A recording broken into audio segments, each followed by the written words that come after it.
മുത്തുമണീസ് കേരളത്തിൽ പുതിയ ജില്ല നിലവിൽ വരുന്നു. കേരളത്തിലോ? കേരളത്തിലടാ. കേരളത്തിലൊരു പുതിയ ജില്ല നിലവിൽ വരാൻ സാധ്യതയുണ്ട്. അതേതാ ജില്ല സാർ? ഇപ്പൊ നിലവിൽ കേരളത്തിൽ എത്ര ജില്ലയുണ്ട് അറിയോ? 14 ജില്ലകളുണ്ട് കേരളത്തിൽ. കാസർഗോഡ് മുതൽ തിരുവനന്തപുരം വരെ 14 ജില്ലകൾ.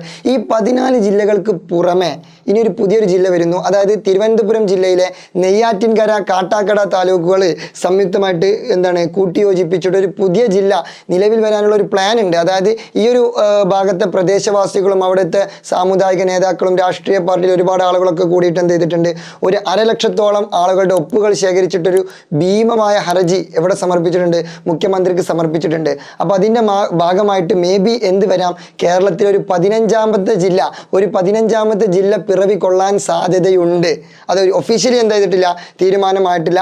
ആ ജില്ലയുടെ പേര് നെയ്യാറ്റിൻകര എന്നായിരിക്കുമെന്നാണ് നിലവിലുള്ള ഒരു സാധൂകരണ നിഗമനം. അപ്പോൾ കേരളത്തിൽ എന്തുണ്ട്, ഇപ്പോൾ ഒരു 15ാമത് ജില്ല പിറക്കുമോ പിറക്കില്ല എന്നുള്ളത് എന്ത് ചെയ്യാം, ഞങ്ങൾക്ക് കാത്തിരുന്ന് കാണാം. അപ്പോൾ വേണമെങ്കിൽ എന്ത് ചെയ്യാം, നിങ്ങൾക്ക് നിങ്ങളുടെ ജില്ലകളൊക്കെ എന്ത് ചെയ്യാം, ജസ്റ്റ് ഒന്ന് താഴെ എന്ത് ചെയ്യാം, കമൻറ്റ് ചെയ്യാം. ഈ വീഡിയോക്ക് താഴെ നമുക്ക് നോക്കാമല്ലോ എജുപോർട്ടിന് ഏറ്റവും കൂടുതൽ ഫാൻസ് ഏത് ജില്ലയിൽ നിന്നാണെന്നുള്ളത്. അപ്പോൾ ഇത്തരത്തിലുള്ള ഇൻഫോർമേറ്റീവ് വീഡിയോസ് കിട്ടണമെന്നുണ്ടെങ്കിൽ എന്ത് ചെയ്യുക, നമ്മളെ ചാനൽ എന്ത് ചെയ്യുക, കൃത്യമായിട്ട് സബ്സ്ക്രൈബ് ചെയ്യുക. അതുപോലെ തന്നെ നമ്മളെ കമ്മ്യൂണിറ്റിയിൽ എന്ത് ചെയ്യുക, കൃത്യമായിട്ട് ജോയിൻ ചെയ്യുക.